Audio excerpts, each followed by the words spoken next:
Hi అండి, నమస్తే. Welcome back to Chandana's వంటిల్లు. ఇవాల్టి మన వీడియోలో సమ్మర్ సీజన్ వచ్చేసింది కదండి. మరి ఆవకాయ పచ్చళ్ళన్నీ ప్రిపేర్ చేసుకుంటున్నారా? ఇంకా టెంక మామిడికాయలు రాలేదని వెయిట్ చేస్తున్నారా? అయితే అప్పటి వరకు మనం ఆవకాయ పచ్చడి తినకుండా వెయిట్ చేయలేం కదండి. కాబట్టి ఇప్పుడున్న లేత మామిడి పళ్ళతో తురుము పచ్చడి ఏ విధంగా ప్రిపేర్ చేసుకోవాలో నేను మీకు సింపుల్గా చెప్పేస్తాను. మీరు కూడా ట్రై చేసేయండి. ట్రై చేసి టేస్ట్ ఎలా వచ్చిందో తప్పకుండా నాకు కామెంట్ చేయండి. ఇప్పుడైతే ప్రాసెస్ చూసేద్దాం పదండి. ముందుగా మామిడికాయలు తీసుకోండి. నేను ఇక్కడ 4 మామిడికాయలు తీసుకున్నానండి. తీసుకొని బాగా నీట్గా వాష్ చేసేసుకొని తడి లేకుండా బాగా తుడుచుకోండి. ఒక గుడ్డతో బాగా తుడుచుకున్న తర్వాత మామిడికాయలని ఈ విధంగా తురుముకుందామండి. ఇది చిన్నగా అయినా తురుముకోవచ్చు, కొంచెం పెద్దగా అయినా తురుముకోవచ్చు అండి. మనకు ముక్కలతో చేసుకునే పచ్చడి కంటే ఇలా తురుము పచ్చడి చాలా టేస్టీగా ఉంటుందండి. తప్పకుండా ఒకసారి ట్రై చేయండి. ఈ విధంగా తురుముకున్న తర్వాత దీనిని మనం కొలుచుకోవాలండి. ఒక కప్ తీసుకొని ఎన్ని కప్స్ వస్తాయో ఒకసారి కొలుచుకోండి. ఎందుకంటే మనం మళ్ళీ కారం ఉప్పు వేసుకోవాలి కదా, ఇలా కొలుచుకుంటే పర్ఫెక్ట్గా వస్తుంది. చూడండి, ఇప్పుడు ఈ గిన్నెతో మేము ఇక్కడ 5 కప్స్ వచ్చాయండి. దీనిని ఇప్పుడు కొలుచుకున్న తర్వాత పక్కన పెట్టేసుకోండి. ఇప్పుడు ఒక ప్యాన్ తీసుకొని ఇందులోకి మెంతులు వేసుకోవాలండి. 1 టేబుల్ స్పూన్ మెంతులు వేసుకోండి. అలాగే ఆవాలు 2 టేబుల్ స్పూన్లు వేసుకోండి.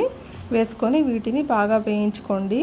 ఆవాలు బాగా చిట్టుపటలాడాలండి. చూడండి, ఈ విధంగా మంచి అరోమా వస్తుందండి మనకు. అప్పటి వరకు బాగా వేయించుకొని వీటిని చల్లారనివ్వండి. చల్లారిన తర్వాత మిక్సర్ జార్లో వేసుకొని ఈ విధంగా పౌడర్ చేసుకోండి. దీనిని పక్కన పెట్టేసుకోండి. ఇప్పుడు మనము తురుముకున్నాం కదా మామిడికాయలని, దీనిలోకి కారం వేసుకుందామండి. మనం ఏ కప్తో అయితే కొలుచుకున్నామో అదే కప్తో 1 కప్పు కారం పొడి వేసుకోండి.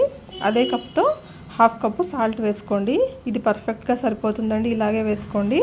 తర్వాత మనం మెంతులు ఆవాలు గ్రైండ్ చేసుకున్నాం కదా, అది కూడా 1/2 కప్ వస్తుందండి. అది కూడా ఇందులో వేసేసుకోండి.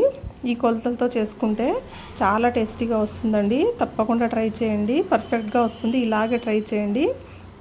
ఈ పౌడర్స్ అన్నీ వేసుకున్న తర్వాత ఈ మామిడికాయ తురుమునంతటిని బాగా మిక్స్ చేసేసుకోండి నీట్గా, అంతా బాగా మిక్స్ అయ్యేలాగా. ఇప్పుడు ఒక ప్యాన్ తీసుకొని ఇందులోకి ఆయిల్ వేసుకోవాలండి. మనం ఏ కప్పుతో అయితే కొలుచుకున్నామో అదే కప్పుతో 2 కప్పుల ఆయిల్ తీసుకోండి. ఇక్కడ వేరుశనగ నూనె కానీ నువ్వుల నూనె కానీ తీసుకోండి, చాలా బాగుంటుంది. ఇందులోకి 1 టేబుల్ స్పూన్ ఆవాలు వేసుకోండి. అలాగే 1/2 టేబుల్ స్పూన్ మెంతులు వేసుకోండి. అలాగే పచ్చిశనగపప్పు 2 టేబుల్ స్పూన్లు వేసుకోండి. అలాగే మినప్పప్పు అండి 2 టేబుల్ స్పూన్లు వేసుకోండి. ఇవన్నీ వేసుకుని బాగా ఫ్రై చేసుకోండి ఆయిల్లో. ఇవన్నీ మనకు పచ్చడిలో చాలా టేస్టీగా ఉంటాయండి, మధ్యలో తగులుతూ. కాబట్టి కొంచెం ఎక్కువే వేసుకోండి. తర్వాత ఎండుమిర్చి అండి, ఒక 5 లేదా 6 ఎండుమిర్చి తీసుకొని ఈ విధంగా తుంచి వేసుకోండి. తర్వాత ఇందులోకి వెల్లుల్లి అండి, 1 వెల్లుల్లి ఒలుచుకొని కచ్చాపచ్చాగా దంచుకొని వేసేసుకోండి. తర్వాత అలాగే ఒక 3 రెమ్మల కరివేపాకు వేసుకోండి. వేసి ఇవన్నీ బాగా ఫ్రై చేసుకోండి. వెల్లుల్లి కొంచెం రంగు మారేంత వరకు ఫ్రై చేసుకోండి చాలు. ఇప్పుడు స్టవ్ ఆపేసేయండి. మనకు ఈ ఆయిల్ వేడికే ఇవన్నీ బాగా ఫ్రై అయిపోతాయండి. స్టవ్ ఆఫ్ చేసుకున్న తర్వాత కొంచెం ఇంగువ వేసుకోండి. ఇంగువ ఫ్లేవర్ నచ్చే వాళ్ళు వేసుకోండి, నచ్చని వాళ్ళు స్కిప్ చేసేయండి, పర్లేదు. ఇది మనం బాగా చల్లారనివ్వాలండి. ఆయిల్ మొత్తం బాగా చల్లారిన తర్వాత ఈ మామిడికాయ తురుములోకి ఈ తాలింపు మొత్తాన్ని వేసేసుకోవాలి. వేసుకొని బాగా నీట్గా మిక్స్ చేసేసుకోండి. కంపల్సరీ చల్లారిన తర్వాతే వేయండి. ఆయిల్ కొంచెం వేడిగా ఉన్నా కూడా మనకు ఈ పచ్చడిలో మనం కారం పొడి వేసాం కదండి, అది మనకు టేస్ట్ మారిపోతుంది అనమాట వేడి నూనె వేస్తే. కాబట్టి పూర్తిగా చల్లారిన తర్వాత మాత్రమే వేసుకోండి. మొత్తం అంతా బాగా కలిపేసిన తర్వాత ఒక 2 వెల్లుల్లిని ఈ విధంగా ఒలుచుకొని పైన వేసేసుకోండి, అలాగే పచ్చివి. ఇవి చాలా టేస్టీగా ఉంటాయండి పచ్చడిలో. ఇలా పచ్చవి వేసేసి బాగా కలిపేసేసుకోండి. ఇది మనకు ఊరడానికి తక్కువ టైమే పడుతుందండి. ముక్కలు అయితే మనకు ఎక్కువ టైం పడుతుంది, కానీ ఇది తురుముకున్నాం కాబట్టి మనకు 1 డే చాలండి ఊరడానికి. ఈరోజు ప్రిపేర్ చేసుకుంటే రేపు మార్నింగ్ వరకు మూత పెట్టేసుకొని అలాగే పెట్టేస్తే చాలండి, మనకు ఊరిపోతుంది.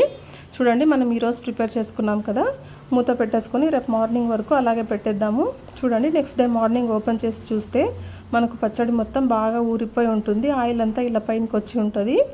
దీన్ని బాగా ఒకసారి మిక్స్ చేసేసుకోండి. చాలా టేస్టీగా ఉంటుందండి. చూస్తుంటేనే నోరు ఊరుతుంది కదా.